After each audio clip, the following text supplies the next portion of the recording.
Hello students, welcome to my channel. So student, जैसा कि आपके BA second semester English literature में आपकी जितनी भी यूनिट्स हैं सब मैं कंप्लीट करवा चुकी हूँ और जो आपका नया सिलेबस है एनईपी 2020 के अकॉर्डिंग वो ऑलरेडी मैंने चैनल पर अपलोड कर दिया है।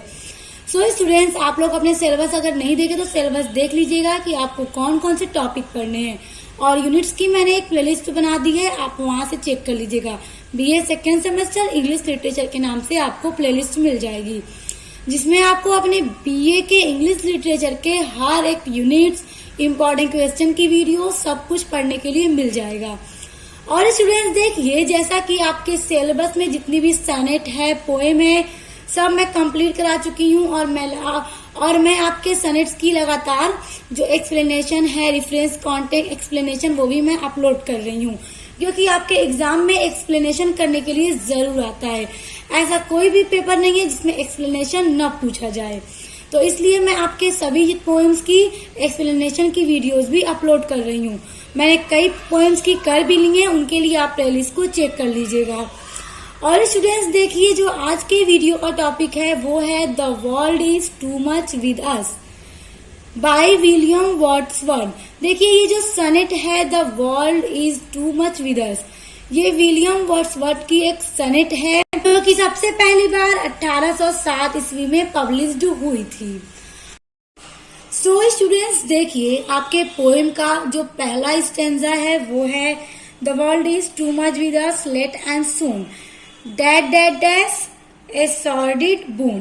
तो देखिए, the world is too that that dash a sordid boon, ये 4 लाइन स्टैंजा का एक्सप्लेनेशन पहले मैं आपको बता रही हूँ। तो देखिए, सबसे पहले है रेफरेंस। तो स्टूडेंट्स पहले ये भी बता दूं कि ये जो पोएम है पूरा मैं वर्ड बाय वर्ड एक एक वर्ड की मीनिंग बताकर पढ़ा चुकी हूँ। अगर अभी तक आपने नहीं पढ़ा है तो उस वीडियो का लिंक मैं आपको डिस्क्रिप्शन बॉक्स में दे दूंगी, आप लोग पढ़ लीजिएगा। उसी के बाद आप लोग अच्छे से एक्सप्लेनेशन कर पाएंगे। तो देखिए स्टूडेंट, सबसे पहले रेफरेंस है इस पोएम का। These lines have been taken from the sonnet the world is too much with us written by William Wordsworth. देखिए, ये जो पोएम है वो लिया गया है एक sonnet the world is too much, ये एक सनेट है the world is too much with us, जिसके राइटर हैं, जिसके पोएट हैं, लिखने वाले विलियम वर्ड्सवर्थ का ये एक सनेट है, तो वहीं से इन लाइंस को लिया गया है। अब देखिए कॉन्टेक्स्ट में स्टूडेंट्स ये होता है कि जिस भी स्टैंजा का आप एक्सप्लेनेशन करने जा रहे हैं तो उस पोएम में पोएट कहना क्या चाहते हैं, यानी मेन इस पोएम में पोएट क्या थीम रखते हैं, क्या बताना चाहते हैं। तो देखिए, इस पोएम के थ्रू पोएट हमें क्या बताना चाहते हैं। कॉन्टेक्स्ट है, in this poem the poet expresses his sadness to see increasing materialism all around the world। देखिए, इस पोएम में पोएट ये कह रहे हैं कि ये जो फानी दुनिया है, भौतिकवाद है, इसमें दुनिया के लोग इतना ज्यादा बिजी हो गए हैं, अपना दिल पूरी तरह से इस फानी दुनिया में लगा चुके हैं। तो इन्हीं सब चीजों को देखकर इस पोएम के थ्रू पोएट सैड होते हैं, अपना दुख प्रकट करते हैं, वो अपना दुख दिखाते हैं कि किस तरह इस पूरे संसार के लोग भौतिकवाद में बिजी हो गए हैं। अब देखिए, एक्सप्लेनेशन है, in this lines the poet condemns the growing materialism of his age after the coming of the industrial revolution in England. देखिए, कवि ने इंग्लैंड में औद्योगिक क्रांति आने के बाद जो बढ़ता हुआ भौतिकवाद है उसके बारे में बताते हैं कि जब इंग्लैंड में जो औद्योगिक क्रांति हुई थी उसके बाद वहाँ के जो लोग हैं वो इस तरह से इस भौतिकवाद में बिजी हो गए हैं। ये जो फानी दुनिया है लोगों को इतना ज्यादा अपना बना चुकी है कि उन्हें सिर्फ और सिर्फ इस दुनिया की ही फिक्र है। The lust of the flesh became an obsession with the man of the 19th century. देखिए, ये जो 19वीं शताब्दी के लोग हैं उनके ऊपर ये जो भौतिकवाद है, ये संसार का जो भौतिकवाद है वो 19th सेंचुरी यानी 19वीं शताब्दी के लोगों पर बहुत ज्यादा हावी हो गया है। यानी पोएट ये कह रहे हैं कि 19वीं शताब्दी में जब औद्योगिक क्रांति हुई थी उसके बाद उस टाइम के लोगों पर ये दुनिया इतना ज़्यादा हावी हो गई है कि उन्हें नेचर की फिक्र नहीं है।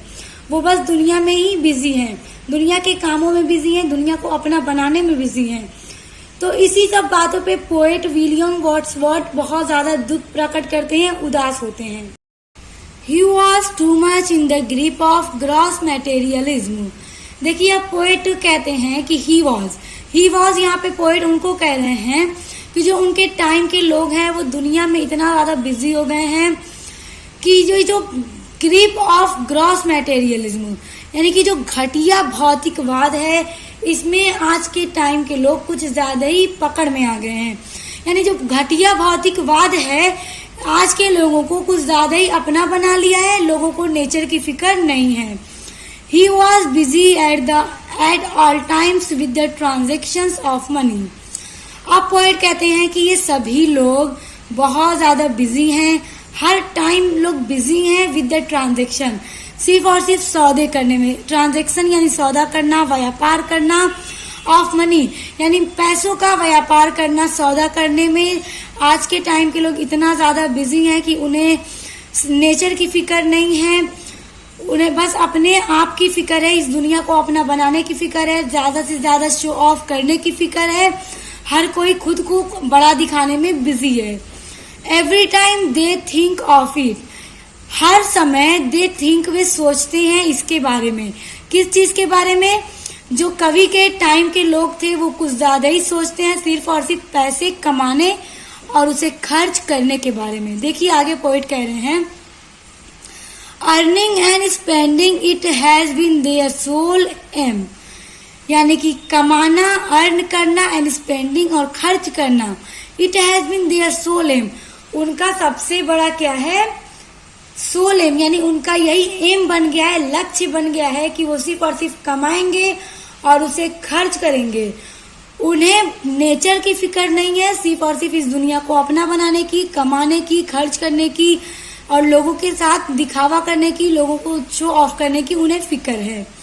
He did not care at all for the development and of the qualities given to him by nature. He did not care, उसे कोई ख्याल नहीं है, उसे थोड़ा सा भी ये महसूस नहीं होता कि वो डेवलप करे and of the qualities given by him nature, जो नेचर के द्वारा, जो प्रकृति के द्वारा इन मनुष्यों को दी गई क्वालिटीज हैं, गुण हैं, वो उनके बारे में बिल्कुल नहीं सोचता। उसको नेचर का कोई ख्याल नहीं है कि वो नेचर के बारे में सोचे, उसका ख्याल रखे, इसके विकास के बारे में, इसके डेवलपमेंट के बारे में सोचे। यानी आज के टाइम के लोगों को नेचर की फिक्र नहीं है। अगर फिक्र है तो सिर्फ दुनिया को अपना बनाने की, दिखावा करने की और पैसे कमाना और खर्च करने की। He did not see the beauty of nature। आज के ये जो लोग हैं वो देख नहीं पाते। Did not see the beauty of nature, ये जो नेचर की प्रकृति है, गॉड के द्वारा दी गई ये जो नेचर है, प्रकृति है, मतलब कि गॉड ने लोगों को इस दुनिया में तरह तरह की चीज़ों से नवाजा है, हर एक चीज़ दी है, सूरज, चांद, जमीन, पहाड़, झरने, क्या नहीं दिया, सब कुछ दिया, मगर फिर भी लोगों को उसकी फिक्र नहीं है, वो उसे नहीं देखते, उसमें आनंद ढूंढने की कोशिश नहीं करते, सिर्फ और सिर्फ दुनिया को अपना बनाने में, खर्च करने में, दिखावा करने में बिजी हो गए हैं।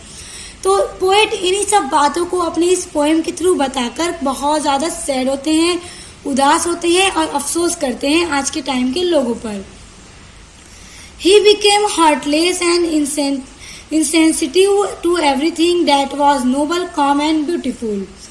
वह प्रत्येक महान, शांत व सुंदर चीजों के प्रति हृदयहीन व संवेदनहीन हो गया है।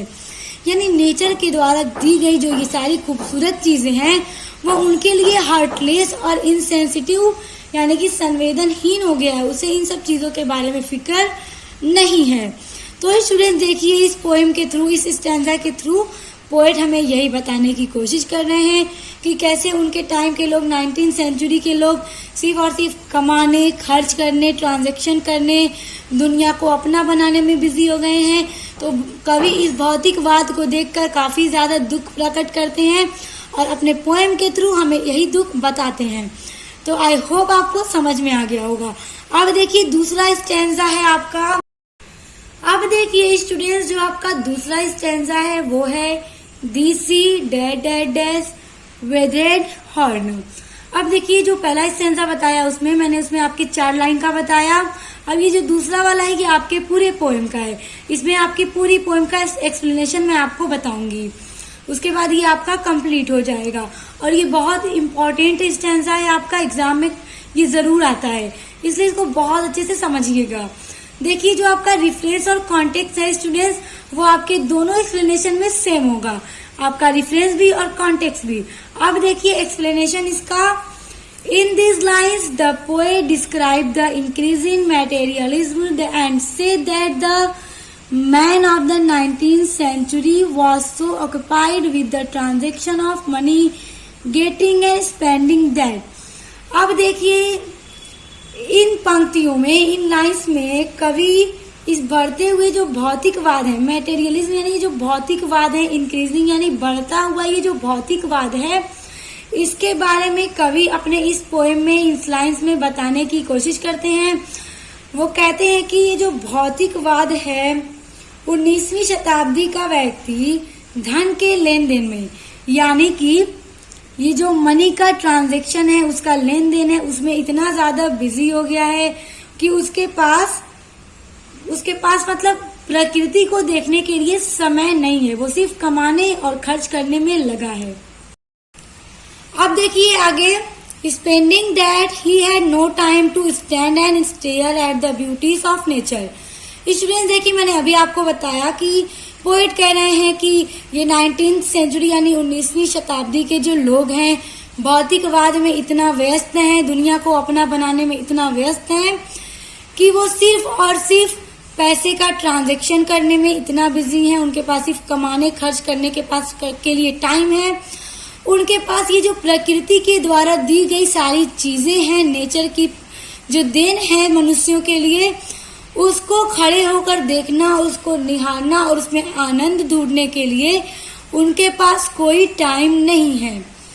He did not enjoy the beautiful scene of nature. He did not enjoy, वह आनंद नहीं उठाता, the beautiful scene of nature, प्रकृति का ये जो खूबसूरत दृश्य है वो उसमें आनंद नहीं उठाता। यानी पोएट का ये कहना है कि जो ये प्रकृति है इतनी खूबसूरत है, अगर मनुष्य इसमें आनंद ढूंढने की कोशिश करे तो उसे काफी ज्यादा सुकून भी मिलेगा। वो सिर्फ इस भौतिकवाद में इतना बिजी है, कमाने, दिखाने, शो ऑफ करने, कि उन्हें इन सब चीजों का ख्याल ही नहीं आता, उनके पास इन सब चीजों के लिए वक्त ही नहीं है। अब देखिए आगे, the vast and beautiful sea which was impatient to impress the moon with its wide open breast had no attraction for him. अब आगे पोएट कहते हैं, the vast and beautiful sea which was impatient to impress the moon, यानी जो विशाल सुंदर समुद्र जो अपने खुले सीने पर ये चंद्रमा को गले लगाने के लिए बेचैन है, यानी कि अपने ब्रेस्ट पर, ओपन ब्रेस्ट पर चंद्रमा को गले लगाने के लिए, इम्प्रेस मतलब गले लगाना, गले लगाने के लिए इतना बेचैन है, उसके लिए कोई आकर्षक नहीं है, यानी he had no attraction for him. यानी पोएट का ये कहना है कि ये जो समुद्र है, समुद्र की लहरें हैं, ये चांद को अपने खुले हुए सीने में गले लगाने के लिए बहुत ज्यादा बेचैन है, लेकिन फिर भी इस दृश्य को देखने के लिए कोई भी मतलब कि बावला नहीं हुआ है, किसी के पास इस चीज का ख्याल ही नहीं है कि हमें इनको भी देखना चाहिए, इन्हें में भी आनंद ढूंढना चाहिए। पोएट का ये कहना है कि जब रात होती है, चांदनी रात में जो मून की परछाई है वो समुद्र में दिखती है, तो समुद्र क्या है, मून को यानी चंद्रमा को गले लगा रहा है। फिर भी इस खूबसूरत दृश्य को देखने के लिए व्यक्तियों के पास वक्त नहीं है। क्यों वक्त नहीं है? इसलिए कि वो सिर्फ कमाने, खर्च करने और दिखावे में बिजी है। तो इन्हीं सब चीजों को पोएट बता रहा है इस पोएम में, और बता रहे हैं कि किस तरह वो दुखी है इन सब चीजों को सोचकर कि आज के मनुष्य कितने ज्यादा सेल्फिश हो गए हैं, हार्टलेस हो गए हैं। अब देखिए, the winds which blow noisily for the whole day अब पोएट कहते हैं कि जो हवाएं हैं, ये जो हवाएं हैं सारा दिन बहती हैं, ब्लो होती हैं नॉइजली, यानी कि एकदम शोर, मतलब कि नॉइजली, ये मतलब बहती हुई चलती हैं, पूरा दोपहर चलती हैं, पूरा दिन चलती हैं, and retire into privacy by the evening like flower fail to move their stony hearts. ये जो हवाएं हैं सारा दिन बहती हैं और शाम के टाइम में वो एकदम से फूलों की तरह, लाइक फ्लावर, फूलों की तरह समान शांत हो जाती हैं। यानी पोएट का ये कहना है कि ये जो हवाएं हैं पूरा दिन शोर मचाती हुई, नॉइजली यानी शोर मचाती हुई बहती हैं, ब्लो होती हैं, और जब शाम होती है तो ये हवाएं सोते हुए फूलों की तरह एकदम शांत हो जाते हैं। उनके हृदय को प्रभावित नहीं करते। किनके हृदय को? देखिए, to move their stony heart, उनके पत्थर जैसे हृदय को फिर भी ये सारी खूबसूरती नेचर की प्रभावित नहीं कर पाती। यानी जो ठंडी हवाएं चलती हैं शोर मचाते हुए और शाम के टाइम में एकदम शांत हवाएं हो जाती हैं, तो ये भी क्या, एक खूबसूरती का एक नेचर है, ये भी एक नेचर है, खूबसूरती है। मगर व्यक्ति और मनुष्य जो है इनको भी देख नहीं पाते। उनका जो स्टोनी हार्ट है, पत्थर दिल है, उन्हें अपनी तरफ खींच नहीं पाता। वो सिर्फ भौतिकवाद में ही बिजी हो गए हैं।